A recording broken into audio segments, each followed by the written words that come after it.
na jealousy, naka-jealousy siya. So it depends on you kung pulihan ninyo. But the advantage of jealousy, nga when the 100% ang iyang hangin nga mosulod. So if you don't want to use the aircon, so pwede na po rin ninyo.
Hi everyone, welcome back. This is May, your host for today. We've got a new listing here at Ventura Residences in Savor Estates, Uptown Cagayan de Oro City. It's a brand new two-story house for sale. It features 4 bedrooms and 3 bathrooms. Before we dive in, we humbly ask you to like, share, and subscribe. Don't forget to hit that notification bell to stay updated on our latest. This home sits 100 square meter lot with a total floor area of 150 square meter. As you can see, the facade is nice and beautiful, but simple lang siya. What nice about this property is that it has a 2-access road, which is the main entrance of Savor Estates, and you have also an access road going to the south there, diversion road, for those who want to avoid traffic, especially going to downtown area. Now let's dive in. On this side is your parking area. And on the other side, it can fit a full SUV. Then on the other side naman is your service entrance, which is diri ata mo agi. Let's get inside and check it out. So few steps, and then you'll be welcomed by this simple porch area, which is naka-landscape na siya with Carabao grass. So spacious ang iyang porch area. So you can add more potted plants if you want. And then as you can see, you have this setbacks also. So it's up to you kung unsaon nimo siya paggamit sa space. Also, you can add more potted plants. And let's check this parking area. So this is your parking area, which is nana siya'y shade. And here is your service area. So you've got a provision for your laundry. And then you have this countertop with faucet. So you have a space pa sa ubos. And now this door leads to your living space or dining area. And now, let's check inside.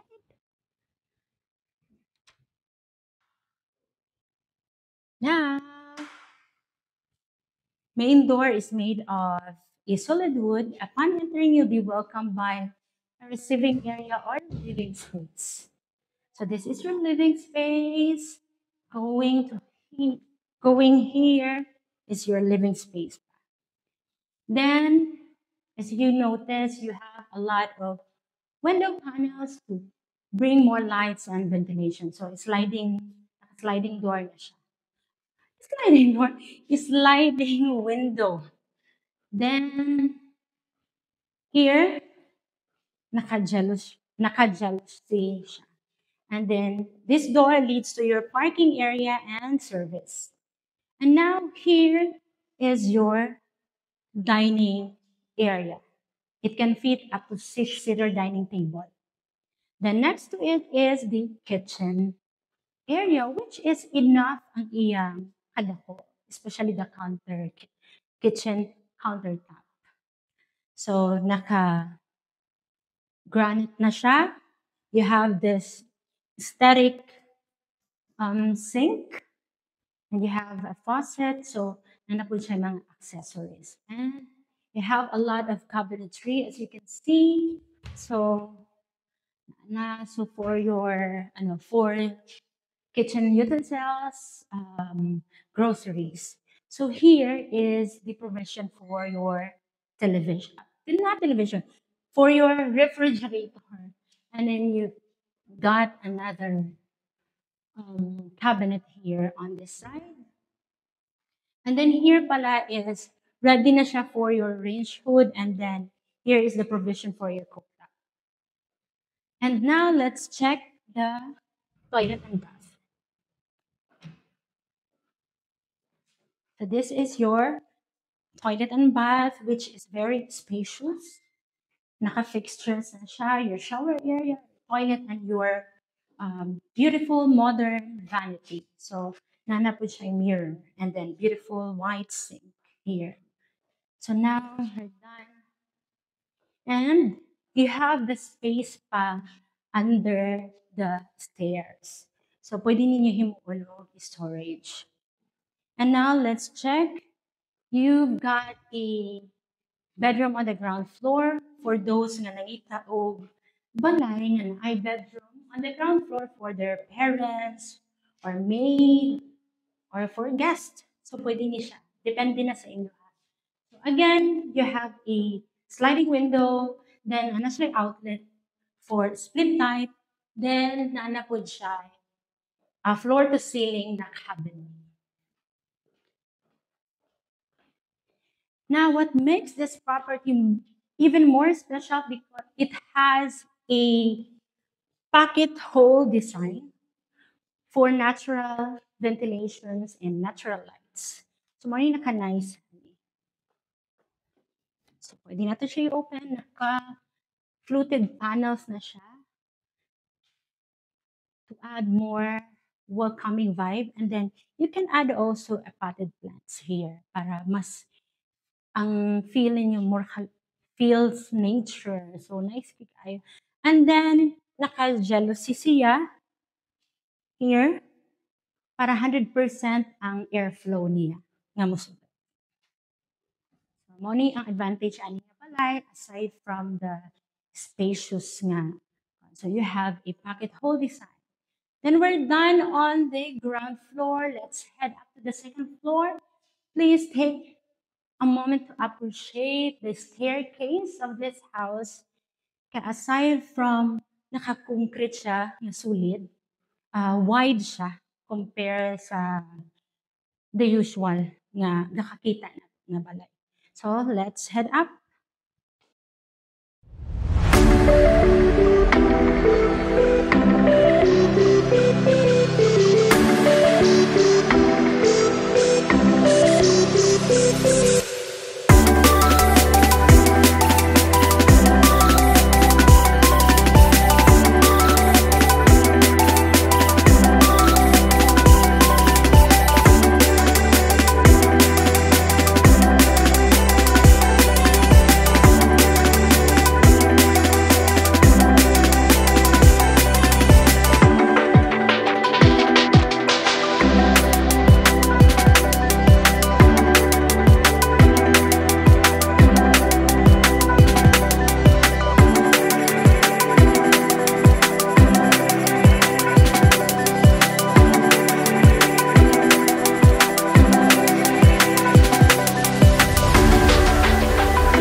staircase is made of solid wood and steel. So now we're in the second floor. So let's check the first bedroom, which is this one. So it's quite spacious. It can fit up to single bed. And again, you have a sliding window and you have a floor-to-ceiling cabinet. Let's go to the second bedroom on the second floor, which is more spacious than the first one. So this is your second bedroom on the second floor. It can fit up to even queen size bed. And then naka-sliding window na siya. You have a hanging shelf and floor to ceiling cabinet. So actually, inyo na magamit ang need na dadon. And next is your shared bathroom, which is spacious. Again, similar lang yun ang iyang nawong sa first bathroom on the ground floor.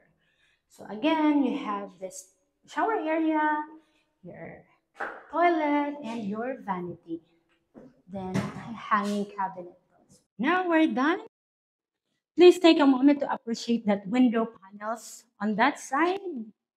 So nakatay view, and then you have an awning window, so you can open it even in a rainy season.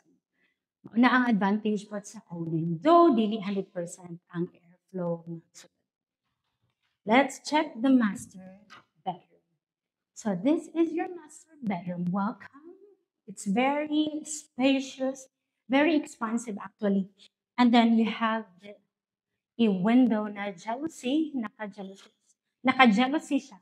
So it depends on you kung pulihan ninyo. But the advantage of jealousy, yung window, 100% ang iyang hangin nga mo sulod.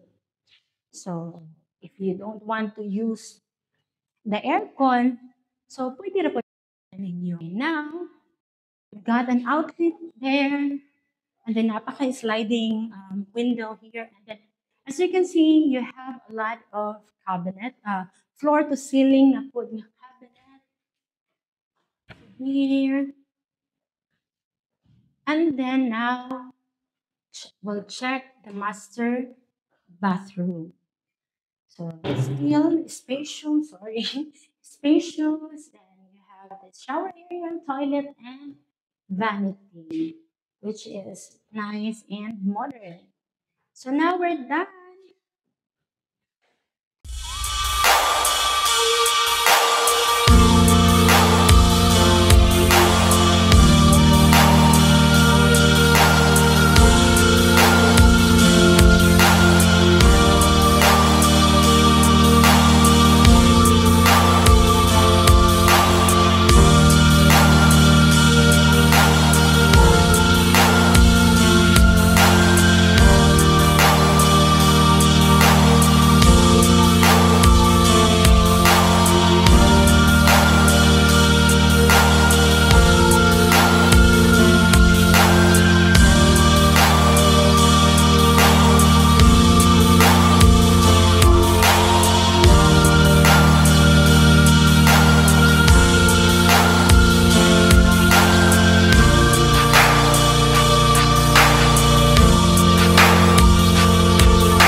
Before we end this video, what are the advantages of this property? Is that it's just a short drive going to Gaisano City Uptown and Roseville School. It also just a minute's drive from SM City Uptown, Xavier University Grade School and High School, banks, St. Francis Church, St. Francis Hospitals, and Corpus Christi and other key establishments in the areas. If you like this video, make sure to like, share, and subscribe. Don't forget to hit that notification bell to stay updated on our latest videos. If you're interested in this property, please don't hesitate to message us on our official page on Facebook at GNC Properties page. Now let's wrap up. This brand new 2-story house for sale sits on a 132 square meter lot with a total floor area of 150 square meter. It features 4 bedrooms and 3 bathrooms. It has a 1-car parking service area, naka-fence na siya and gated, and also you have a pocket hole design for more natural lights and ventilations. That's all for today. Bye.